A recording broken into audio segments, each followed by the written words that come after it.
Hey, welcome back everyone. Eli Montague here from the WTBA.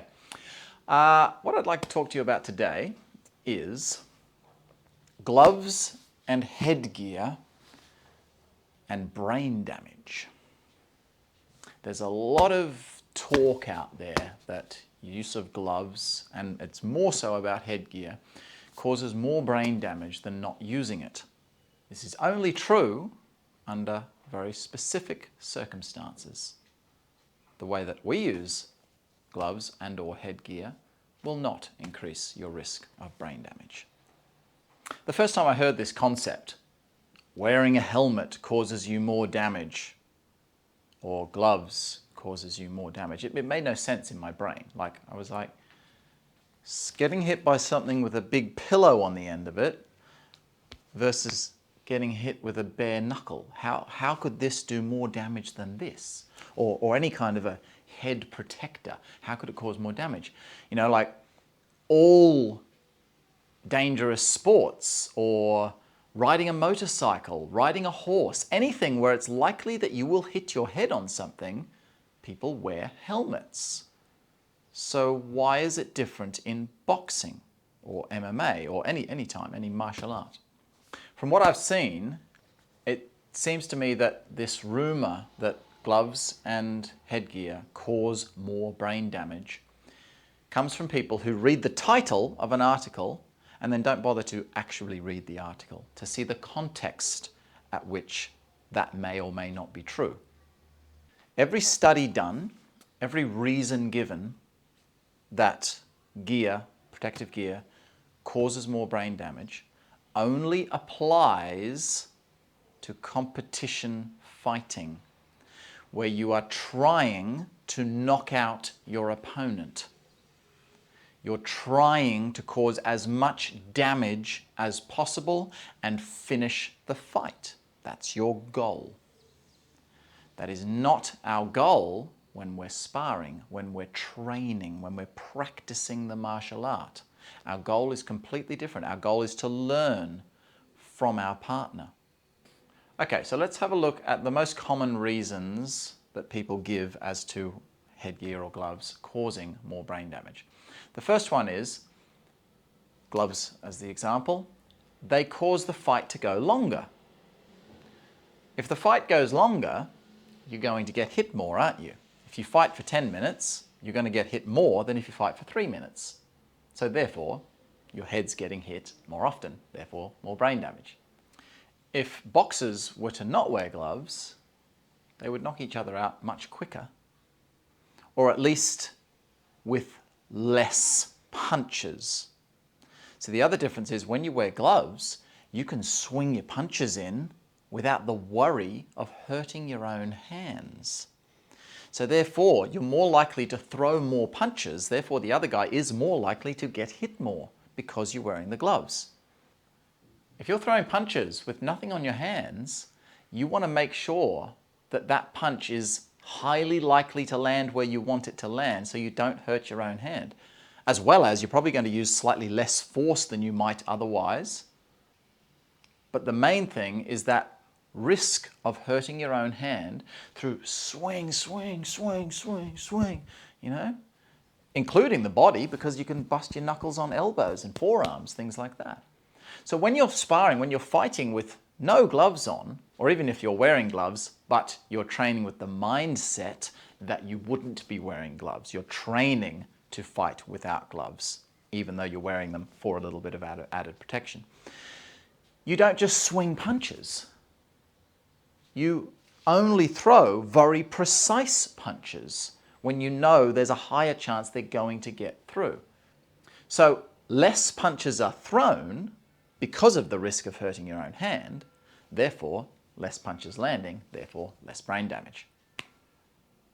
But when I wear the gloves, I still throw the punches with the same mindset that I don't want to damage my own hand. I'm pretending I'm not wearing the gloves. So I'm still not just going to swing, you see. So therefore my opponent, my partner rather, my training partner, is not getting those extra hits like they would be in boxing. When we practice our fighting, we only use a soft to moderate amount of pressure. Now, of course, there are people out there who train and spar full contact. They try to knock each other out in their sparring. Their sparring and training is as brutal as a competitive fight.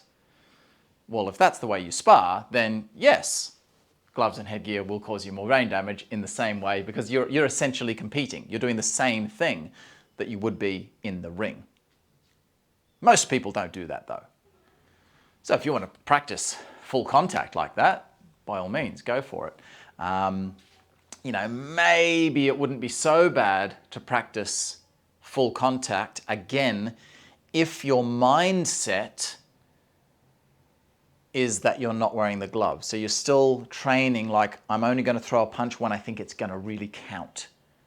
But if you're sparring full contact, aka like in the boxing ring, well then you're going to get just as much damage as professional boxers do.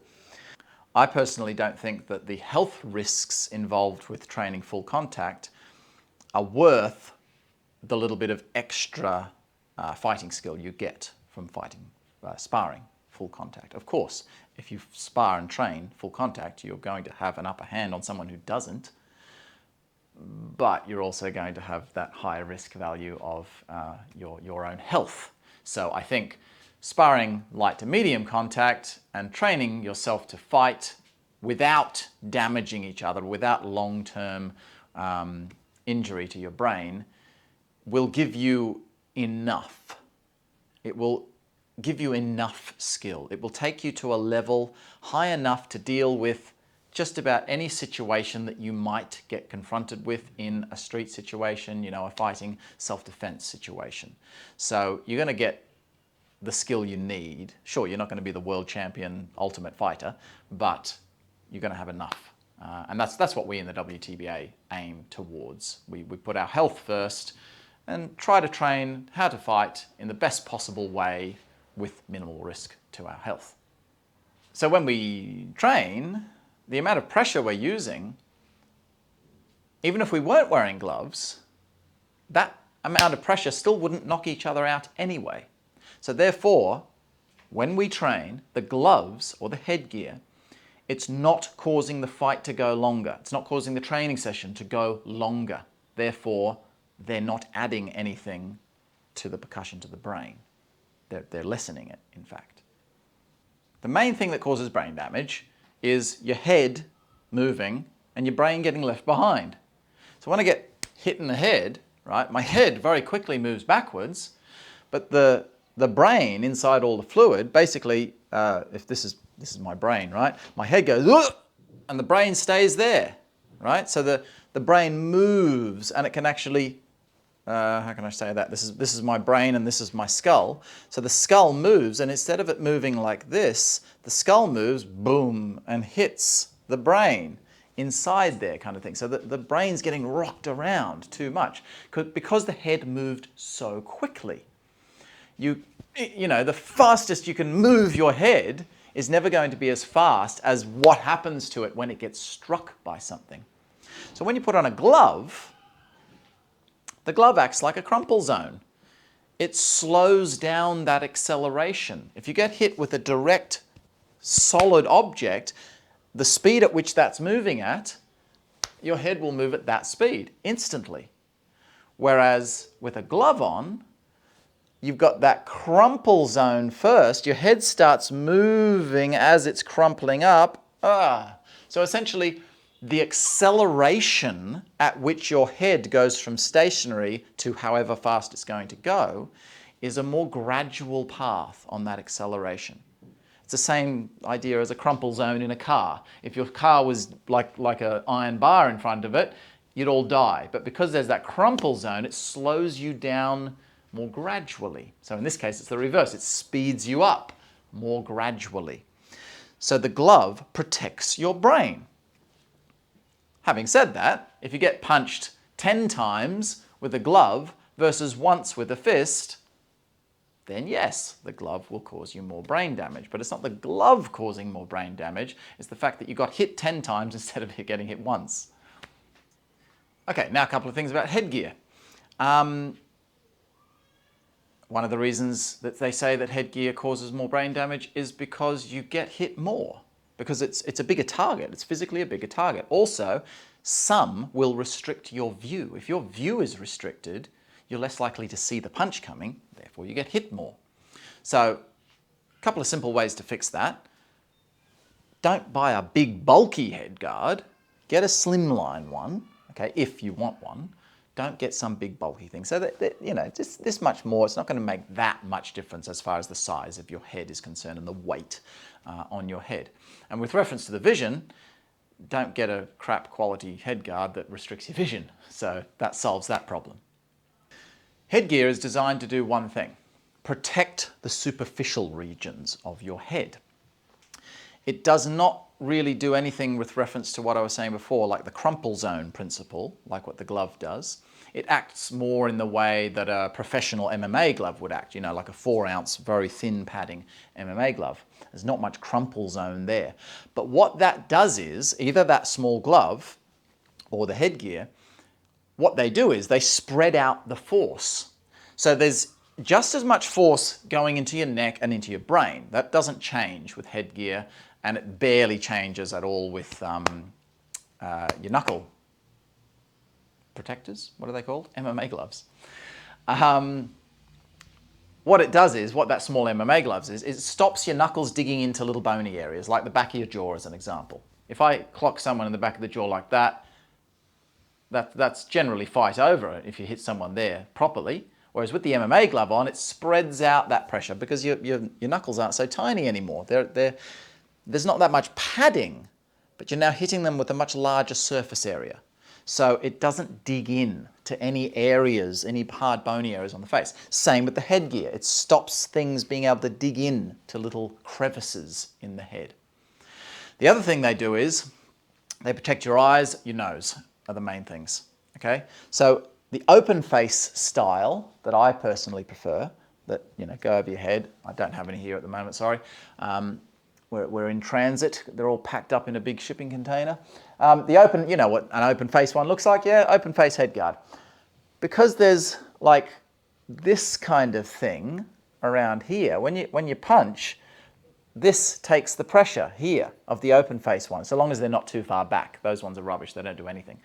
Not so far forward that they block your view, not so far back that your temple is exposed. So it should just line up with your temple, basically. So you've got peripheral vision, but that little ridge there, when the glove comes through, the glove hits that ridge, so your eyeball doesn't take a direct hit. So they protect your eyes. Then you've got the type that have the cheek pads, you know, the cheek padding. The cheek padding, obviously, from where your nose is, right? If I take a punch right on my nose, if the cheek padding comes out here, then again, the glove, it'll still hit your nose, depending on how long your nose is, but it'll only hit your nose maybe to there, instead of all the way into your cheekbones, because your cheekbones are now sticking out an extra half an inch or something. So those cheek protectors disperse some of that pressure compared to hitting directly on your nose. So that's what they do. That's their function. So because of that, because you're not feeling as much superficial pain, particularly the nose is probably the main one, because that hurts the most. To people who aren't used to doing things, it hurts the most when you get punched straight on the nose.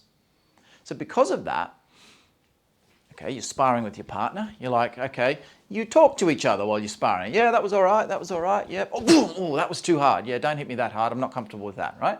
So you tell each other how hard you want to be hit when you're sparring with someone. If you take a punch straight on the nose, boom, oh, that was too much. Don't hit me that hard. I'm not used to that. Hit me lighter. But you've got the protection on now, and you might say, oh, that was all right. Yep, no problem. So you allow your partner to hit you harder. So although you're not hurting on the nose as much, you're still getting just as much shock into your head. So simply don't do that, and then that's not a problem. So that's only a problem, again, like people who do competitions and stuff, they push themselves harder because they're not feeling as much pain on their nose and other areas. Whereas I will spar and think, okay, my nose is not getting hurt, but I'll really think about How much force do I want going into my head? Because that doesn't really hurt in the moment as much. Like getting punched on the nose, that hurts in the moment. Whereas the head thing, that sort of hurts afterwards. You have a headache at the end of your session. So this is why you start off, whenever you start sparring, you start free fighting with whatever style you're practicing, you always start very, very light. So you know what your body can handle. If you have no problem, no headache, you're not feeling uncomfortable at the end of it, then great, that was all right. Maybe go a little bit harder the next time. But learn to feel what pressure your head, your brain and neck are comfortable with. Don't go harder just because your nose is protected, okay? Oh, and then you've got the face bar style boxing things. I hate those myself. In my opinion, they're hopeless because they're rigid and they push into the whole frame of the thing. And when you get hit with those, I would much rather get punched straight on the nose than get hit through one of those face bar things. Whenever I've had someone punch me when I'm wearing the face bar things, it just puts so much more pressure through my head and especially my neck. So I don't really rate those as being a valuable tool to use. I would only use, personally, the open face ones if I want to protect my eyes a little bit. And if someone really doesn't like getting hit on the nose, it's a personal choice, then the cheek pad ones are an option to get used to it. So the main reason, just to sum up on the different types, the main reason I like the open face ones is you don't lose any vision. They're generally quite small profile, they're not that thick, they protect your eyes, but they don't let you lose any vision. You've got full peripheral vision this way, no vision compromise whatsoever. So I still don't generally wear them because I'm quite comfortable getting hit. But if someone says, oh, I don't really like getting hit, that pressure on the eyes, that's not nice, well, wear one. There's no negatives to wearing it, apart from the fact that I just don't like having something on my head. It's just not as comfortable. But there's not really any negatives. As long as you follow the guidelines I've already laid out of don't push yourself harder because you're wearing the head guard and things like that. Now the cheek protector ones, there's nothing you can do about that. If you've got the cheek protectors there, you are limiting your downward view, downward vision. You won't see these punches coming up as easily when you've got the cheek protectors there. There's maybe a little bit of a gap just there, like where your nose is, because there's nothing padding down through the center. So you can kind of see a thin strip right in here, but if they're coming this way, there is a blind spot there. So yes, that said, you could therefore take more punches. You're less likely to see the punch, therefore you're more likely to get hit. But again, if you're that concerned about getting punched on the nose, it probably means you're a beginner, it probably means you're doing very light contact anyway. So it will allow you to just move freely and get that freedom of free sparring without that pain of the nose, whereas possibly without the cheek protectors, you're getting punched in the nose, you dislike it so much in the beginning because you're not used to it that you give up and you stop sparring and you stop training and you go and do yoga instead and you forget about doing your fighting art. So I think the cheek protector ones are a valid tool to get you into it, to get you used to getting punched in the face. It just lessens that blow, it disperses that force a little bit away from your nose as a stepping stone.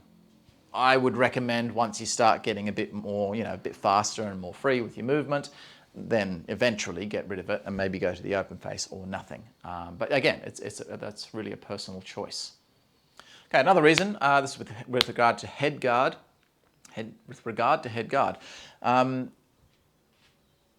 Because your head is a slightly bigger target, this is something I read about Olympic boxing and why they banned them only in the male boxing though, not in the female ones. Anyway, because the head is bigger, it is an easier target to hit. So they found that by letting them wear head guards, the opponent, me as the puncher, I'm trying to hit you, I'm much more likely to go for the head than to go for body shots, you see? Because that's the best target. It's a big red or blue target on the top of your head. So I'll go for it more frequently. But again, that doesn't apply to training because I don't want to just teach myself how to only hit you in the head because you're wearing a head guard, because the guy I fight in the street's not going to be wearing a head guard. So I'm learning. I'm practicing to learn. I'm not practicing to knock you out or to score the most points. I am practicing to learn something about my own movement. Therefore, I'm not going to go to the head more because you're wearing a headgear. The last one is letting yourself get hit more. In boxing, I don't know if this is something they actually teach, but it certainly happens. They let themselves get hit because they can. Certain, not a direct, heavy, knockout punch or something, but certain strikes, especially the lighter strikes like the jabs and so on, they'll let themselves get hit. Whether that be the head guard or the gloves, causing them to let themselves get hit. They're not feeling as much pain in the nose and the eyes and so on because of the head guard. So you might actually let yourself get hit a few times to set something up. Or with the gloves, you might let yourself take some of those lighter strikes to set something up. You're not going to do that in a street fight. It's a bare knuckle hitting your head. Could even be a weapon hitting your head. The concept of let him hit you to set something up does not apply in self-defense training. So again, that's irrelevant to what we do. So to sum up, protective gear for the head, whether that be glove or head guard, causes more brain trauma if you are trying to knock each other out. If you're not, if you're trying to learn and use lighter pressure to learn from your partner, learn movement, they decrease risk of injury. Unless, of course, you're comparing gloved sparring to barehanded sparring where you control every punch and never actually land any punches on your partner, or maybe the occasional accidental one, but your goal is always just to pull the punch short of its target. Well, then, of course, not punching your partner is going to cause less damage than punching your partner. But that's a completely different argument. That's not gloves versus no gloves or headgear versus no headgear. That's sparring with contact or sparring without contact. Completely different argument. If you spar without contact, there's no damage, right? But of course, are you really learning how to fight if you're not contacting with your partner? I hear so many people say that when you spar, when you train without contact, you're just pulling it short. It doesn't matter because in a real situation, the adrenaline will be up and you'll follow through. You'll still hit hard. You'll still land your punch. And that's true with reference to power. But you don't spar to train power. That's not why we put gloves on. You're not putting gloves on so you can practice to hit hard. That's completely the wrong idea behind it. You're sparring, you're practicing your fighting with gloves on to practice your accuracy. When you punch, when you pull your punch, you don't really know where your punch landed. Because I throw my punch, you move your head, neither of us know, did I pull my punch first or did you move your head first? It's too quick, it's too small a region to judge. So you don't actually know if you got hit or not. You go, oh, haha, I got out of the way. But did I? Or did you just pull your punch? So you're not giving each other a very realistic sense of accuracy training when you're, and a whole host of other things. And an obvious thing like, if I'm pulling my punch, I'm stopping my punch there. If I'm not pulling my punch, it's going to go through a little more before it recoils. It's still doing the same thing. It's going in and out. Now it's going in and out, but to a different reach point. So the way you move, the way you set up your follow-on, the way you defend, the way you come in and so on, is going to be completely different if I'm throwing real punches. If I'm pulling my punches, you might never be able to land a follow-up. Because if I throw my punch and have my guard straight back, you can never get your counter in. But if I throw that punch 3 or 4 inches more that is going to go in and actually hit you, now you might have that chance. So you might get the feeling from no touch contact that you can't do certain techniques. You might think they don't work, so you stop training them. Whereas put the gloves on, because he's actually throwing that punch at me now. He's going through, he's moving, he's going to punch past my face, not to here. Therefore, when I move, I've got a few more milliseconds to get in whatever follow-up, whatever counter I'm planning on doing. So in my opinion, you can't realistically train to fight with pulling your punches all the time. You can use that as a certain aspect of your training, like one side of it, but you got to hit each other as well. You can't learn how to swim without jumping in the water, you know? Wow, I sounded really Australian then, didn't I? So the last thing I'll finish with is just to say that, remember, even professional boxers, right? These are guys who are training 10 times more than we would train, for starters, than any normal person would train, because they're professionals. That's what they do. They fight as a profession. I teach for a profession, and I do a lot of qigong and forms. Fighting is not all I do. So they do that 10 times more. Plus, even in their sparring, I assume, most boxers, they're going to have to spar full contact at least some of the time to get ready for fighting. So they're doing full contact, then they're actually fighting in the ring and knocking each other out on a regular basis. Even then, only about 30% of professional boxers get brain damage. This is what everything online says anyway. I'm no expert, I'm not a doctor or anything, but I've just done a quick sort of Google search and lots of different websites saying lots of different things, and it's usually somewhere between 20 to 35% that those boxers get brain damage. So that means there's around 70% of professional fighters who don't get brain damage. Yet they're still doing that really intensive, heavy, full contact fighting. So I think that makes it pretty safe to say that light to medium pressure at the rate that normal people to train self-defense would actually fight, there's almost zero chance that that's going to cause you any kind of brain trauma later in life. Anyway, I hope that's been of some use to you. If you like that, give us a thumbs up, and subscribe to the channel, of course, if you like what we do. If you've got any questions or anything, feel free to comment down below and let us know what you think. Give me your views and I'll happily answer them. Enjoy the rest of your day, guys. I think I might go down the beach, go for a swim. See you soon.